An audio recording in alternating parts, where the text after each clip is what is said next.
Welcome back, everybody. It's your time to ed up on the EdUp Experience podcast, where we make education your business here at #InsightsEDU 2025, a conference all about marketing and enrollment and the modern learner, put on by our great partners, Education Dynamics.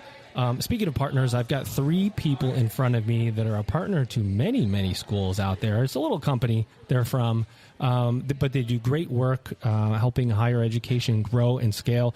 I'm going to bring them in now because I do have a lot of questions. Let's see if I can get this right. We've got Andrew Fleischer. He's head of industry. Elizabeth Rice, partner lead, and Roy Diani, industry director for education and career at Google. Nailed it. How's that? How do you feel about the music? I had other choices, but I felt that was appropriate. I loved it, Jeff. All right. Very energizing. What's going on, you guys? It's been a year for the two of you, Andrew and Elizabeth. It's been a year. What's been going on at Google, and what's been going on in higher ed, Andrew? So we'll start with you. We're excited to announce the first of its kind higher education podcast conference, brought to you by Edu Alliance, the EdUp Experience, and Podium. This is happening Saturday, July 12th at the University of Illinois Chicago campus. This is an in-person event, one day only, the first of its kind. This is for people working in and around higher education who are interested in starting a podcast, who may have a podcast, want to learn more about podcasting. So if you want to be there, please go to higheredpodcon.com. That's higheredpodcon.com to learn how you can get your early bird registration, see who the keynote will be, and how you can submit proposals to be a part of this amazing inaugural conference. So that, again, go to higheredpodcon.com to learn more. Do you want to get invites to special events? Do you want to get exclusive early access to ad-free episodes, extended episodes, bonus episodes, behind-the-scenes episodes, and original content? Do you want to accelerate your professional development? Well, you can go to edupexperience.com. That's EDUP experience.com and become a subscriber today. Well, first of all, thanks for having us, Joe. We're thrilled to be back. Thanks for being here. Thanks you to Education Dynamics. We love this conference, and we look forward to coming back year after year. What's new? Well, we just unveiled some new research that we did in partnership with Ipsos on the student journey, which we're really excited about, and the changes in the education landscape. We've talked a lot about AI and AI's influence in that journey, and how universities can reach prospective students using AI. Right, like that's kind of the big thing. That's a big elephant in the room right now, is the changes from normal search, right, to AI-generated content outputs. Elizabeth, you meet with a lot of schools. You talk to a lot of schools. You're a partner to a lot of schools. What are we saying in higher ed? Are we nervous about these changes? Are we looking to Google going, what the heck is going on? What do I need to do? Tell us what the environment's like. Well, Google's really excited about it. Honestly, we have a really great opportunity with these schools to put them in front of the right student at the right time, as opposed to just having the overall every student query matching with every single university. It's a really great opportunity for colleges and universities to really look for the type of student that they want and go after them. So epic. We like students, and I would say we want more of the right students, right? Every university wants more of the right students. Roy, are you new to Google, or new to this team? How do you come into all this? Yep, I'm not new to Google. I've been with Google for about 16 and a half years. Well, that's fairly new. I've been working with education and careers partners for about a year. What does that mean? Explain to our audience. What does education and career partners entail? Yep. So we work with some of the larger institutions across the U.S., institutions that are trying to find students both for physical locations and online, undergraduate and graduate. I also work with some of the larger players in the ed tech space. Think Grammarly and other players similar to that. And then also work with some of the large careers platforms like Indeed and LinkedIn. And there's obviously a natural connection between the two, right? There's sort of a symbiotic relationship between them. How do we help sort of uncover the jobs of today and hopefully the jobs of tomorrow, so that we can fuel more students into the education system, so that employers have high-quality graduates to hire in the future? That's a fact. That's a fact. We want more high-quality graduates. We are having this, and I'm wondering how you all are thinking about it at Google. There is this conversation around ROI in higher ed. All right, you know it. It's being discussed. And on the other side, I don't know if it's sides as much as it is a little bit messy, but there are those that say we're really distilling the value of higher education down to this one-off financial transaction, and there's more to it. There's learning, there's experience, there's critical thinking, but it's really bifurcated when I talk to people. It's like, no, we need something that goes right to a career, or you talk to somebody that goes, well, it's not just a financial transaction, it's more than that. These must be coming up. These conversations must be happening at Google. Andrew, go to you. How do you think about it? I think that it's thought about from two sides. I think there's the way that the institutions think about it, and then there's the way that the prospective student thinks about it. Good point. The prospective student wants to understand the return that they're going to get on what will arguably be the largest financial decision that they've probably made to date, and how they're going to make that investment back and how it will better their life and their family's life. And then there's the academic perspective, where they want to make society better and bring more well-educated people into the world. But those messages need to collide. And that's where we come in. And that's where we help match these prospective students with the right fit for the institution. And we help the institution surface that right message for that right student. Rory, what do you have to say about this? Your education and careers, right? I mean, that's what... Yeah, that's what it's all about. Listen, the way that we think about it is it's higher level. It's changing people's lives.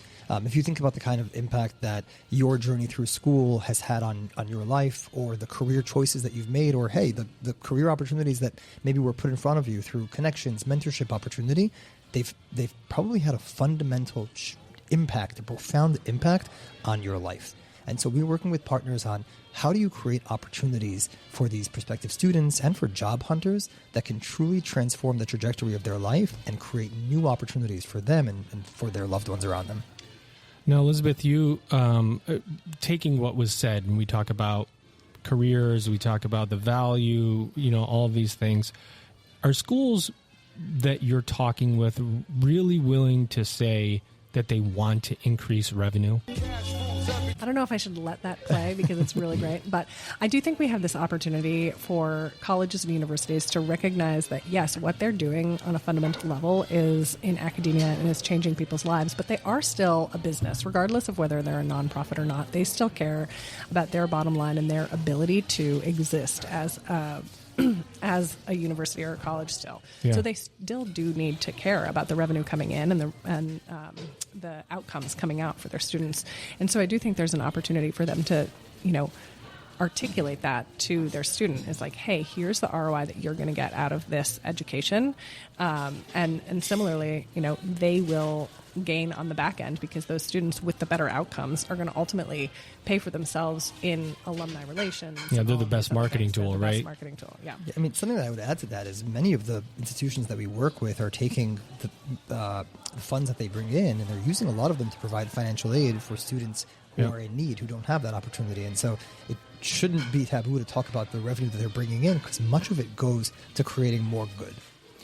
And I'll just add one thing, that from our research with Ipsos, we know that financial aid options is a top 3 factor in how students make decisions about what institution they'll attend.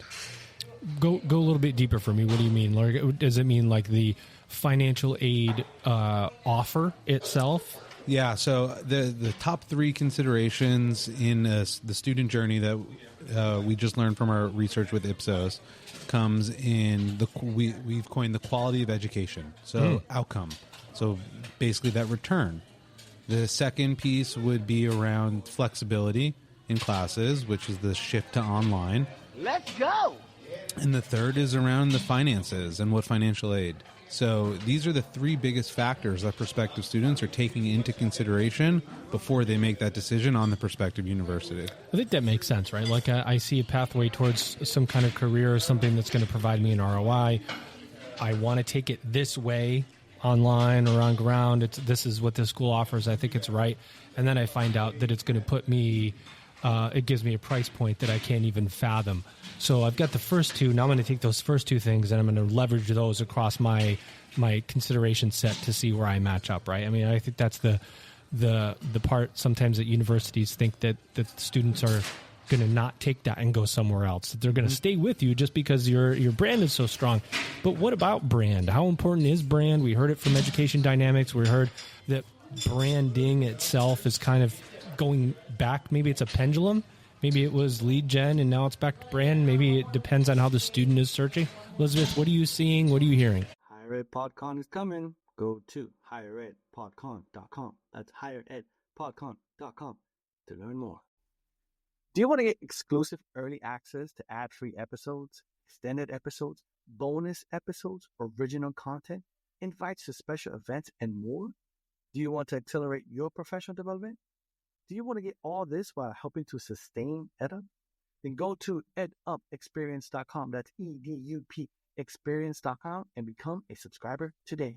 Well, what we've seen over the last few years is that colleges and universities' brands can really shift on a dime, right? 100%. Things can really change for a brand, a college, a university. Even the most well-known colleges all over the country are still... Do you want to give us some examples of when No, that has thanks. happened? Oh, okay.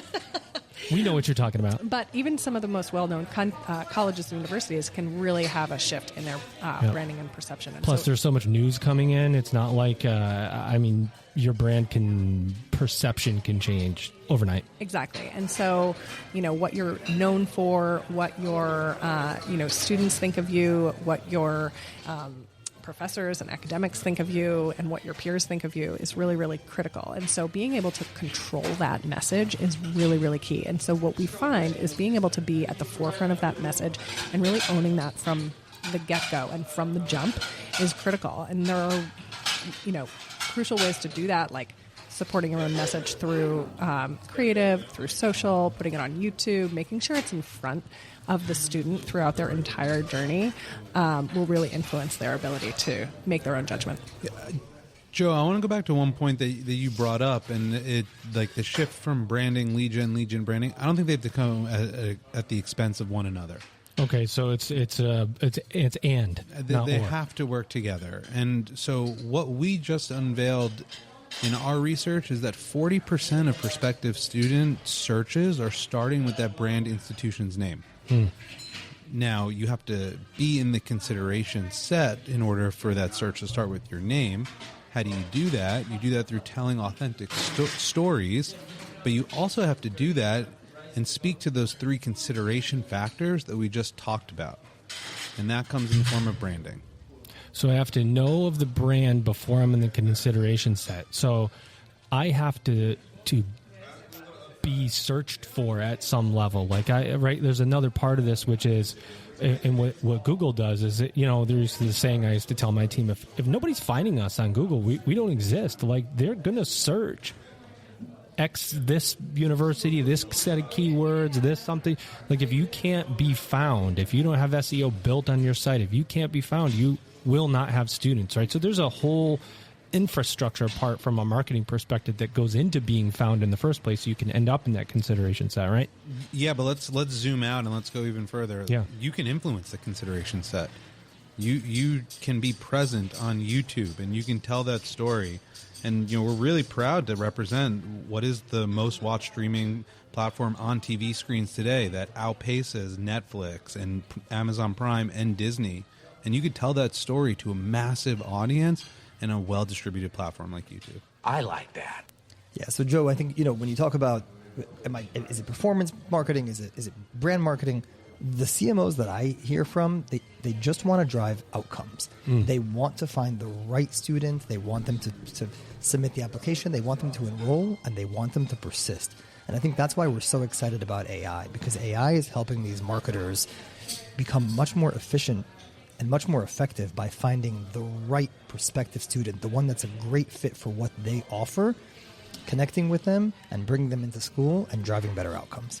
Do you think the attendees here are I'm going to say waking up, but becoming more aware of the shifting student characteristics, the need for, more intense focus on marketing? Because we all need enrollment. We hope it will come. We hope the students are just going to, one day you wake up and your enrollment's up 10%. It doesn't work that way. Andrew, what are you seeing? What are you hearing from attendees so far? Well, I think if they're not thinking like that, they won't be at this conference in the years to come. Truth. Because what got us here today will not get us there tomorrow. Yikes! We need to shift the way that we are thinking. And look, the headlines in our space haven't been the prettiest story. That's true. like, the demand of the last 4 years, we saw queries growing in the 20% when you compared it, 20% range when you compared 2021 to 2024. When you compared 2023 to 2024, we're in that low single digit space. And, that's what, our forecast for the beginning of this year, we saw certificates being like the highest growth category, and that was still in that mid-single digits, 7%. 7%. Certificates is actually a very interesting spot to watch. We're seeing more and more demand for called short courses, certificates, for quick hit opportunities to upskill yourself or reskill yourself that would return an immediate ROI for students. It's interesting, too, because there are a lot of schools that I talk to, presidents and so on. We know that. Higher ed knows that. But we, by and large, can't refashion things to accept credit for that or to build those into a degree because we all have this negative inertia at our institution that prevents it. And so then you have students going out there to get it. You have students searching for it, taking these things, and then going, hey, maybe I could turn this into some formal education. And then the institution goes, actually, we don't take any of that. It's such a travesty, isn't it? It really is, but we're seeing certain education institutions lean into it and making short courses more available and count towards degrees, and or looking at folks that take a certificate as a great prospecting pool for certain degrees to go after. Do you hear that, Rory? Do you hear the institutions at all going, hey, we're going to build those in? Or is it more, yeah, we know students are taking those, but we offer this and they've got to take it? No, I think that you're seeing lots of players in the space adapting and experimenting with new formats of what they offer and how to integrate it into their curriculum, or trying to figure out which of my offerings is right for the right prospective student so I could essentially deliver against the full population's needs. Yeah. Elizabeth, what do you want to say to higher ed? Open mic for you. I mean, Google's here. You're having interactions. By the way, we in higher ed, we know Google is this massive organization. So there's so many of us that look to Google and go, what do we do? Like, how do we get better? So you guys have this access to information, to data. You get to see all the schools that are winning and all the schools that are not winning. What can we tell this audience of college presidents, of people across higher education? You said you listened to the podcast, so we appreciate you very much, Elizabeth. But what do you want to say to the industry? I'd love to tell the industry that leaning into the partnership with Google is a really, really great opportunity for them to be first in AI, to really instruct their instructors, instruct their academics to really lean into the AI instruction, as well as just to make sure that they are owning their own message, right? Making sure that they are present on the places that people are searching for them. That's Google search, that's YouTube, which is the second biggest search engine, and making sure that their message is really clear and succinct for students, academics, and the general public alike, because it's not just students that are searching for these schools, these colleges, these universities. It's parents, it's employers, it's people who are looking for the reputation, and they're using the two biggest search engines to do so. And so I'd really say own your message, know what your brand stands for, know what you stand for, and really lean into the Google partnership so that you can be ahead of the curve on AI. So basically, be first. Come on, guys. Early worm gets the worm. Right? That's right. It's the early worm gets the worm, I think. I think that's right. Yeah, Joe, I want to add, we're higher ed's friend. And, Google search is a reflection of us and what we care about on a scale that's really hard to imagine. It's the greatest platform for capturing intent that's ever been created. And when you think about this hard-to-reach audience that a lot of universities are looking for in their prospective students, Gen Z, those 18 to 24-year-olds, there are more queries each and every day from that generation than any other age group. They're using it. They're using, and AI, before we close out, AI is this scary to some, not scary to others. Everybody's using it in different ways. And then we all look to Google and go, what do we do with this AI thing, you guys? What are we supposed to do with this, right? Yeah, and listen, I mean, what's the answer? You tell us the answer that we need to all go by in the entire industry of higher ed. Well, I often hear this question of what do I do, or how do I start to integrate AI into my marketing, into my day-to-day? And the great news is that same AI that powers search is also powering many of Google's ad products. And listen, the marketers that are adopting AI into their ad products are seeing 60% greater revenue growth compared with the benchmark. So it drives results. It drives you to be more efficient. It helps you find the right user, the right prospective student, eliminate waste. It truly is transformational. And so if there's one piece of advice that I leave users with, that I leave our listeners with, it's explore all of the ways that you can incorporate AI into your marketing strategy. You know, it's funny, a personal story at my last institution, somebody said to me, we need to go get AI. I was like, well, what does that mean? I'm going to go get AI.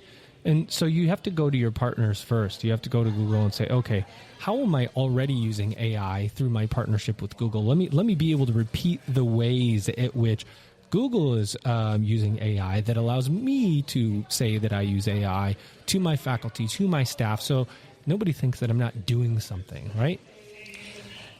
Yes, and like the job of an institution is not getting easier. We know that the prospective students' consideration window is way shorter, and they're looking for instant gratification, and there are far more touch points during that consolidated window than ever before. And Google AI can help put your institution in the forefront of consideration in this highly competitive, sought-after window. All right, I like what you're telling me. I'm sitting here listening to this, and I'm going, you know what? I think I need to up my partnership with Google. I don't even know where to start. What do I do? Who do I talk to?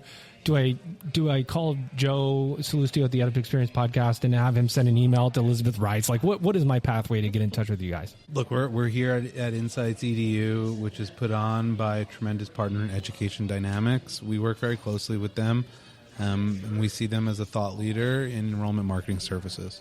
All right. Anything else anybody wants to add before we go? Open mics? Going once. Going twice. There it is. There it is. I can't help it. Listen, Joe, I think that we are super excited about the opportunity that's ahead of us. Did you buy your tickets yet? Higher Education's first podcast conference is coming July 12th. Go to higheredpodcon.com, higheredpodcon.com. Get your tickets. Do you want to accelerate your professional development? Do you want to get exclusive early access to ad-free episodes, extended episodes, bonus episodes, original content? That's right, original content, invites to special events, and more? Do you want to get all this while helping to sustain EdUp? Then go to edupexperience.com. That's EDUP experience.com and subscribe today. Seeing technology advance so quickly all around us, it creates concern and anxiety. It creates a ton of opportunity as well. And let's all remember why we're here. We're here because we want to make an impact on people's lives, and help them find opportunities that maybe they didn't know existed, so they could exceed the potential that they have within them. And that's a beautiful thing. We're going to leave the last word to Google's brand new employee of 16 years, Roy Diani. Ladies and gentlemen, it has been an honor again to have the Google team with me. Andrew Fleischer, Elizabeth Rice, Roy Diani with Google. Ladies and gentlemen, you've just EdUp'd.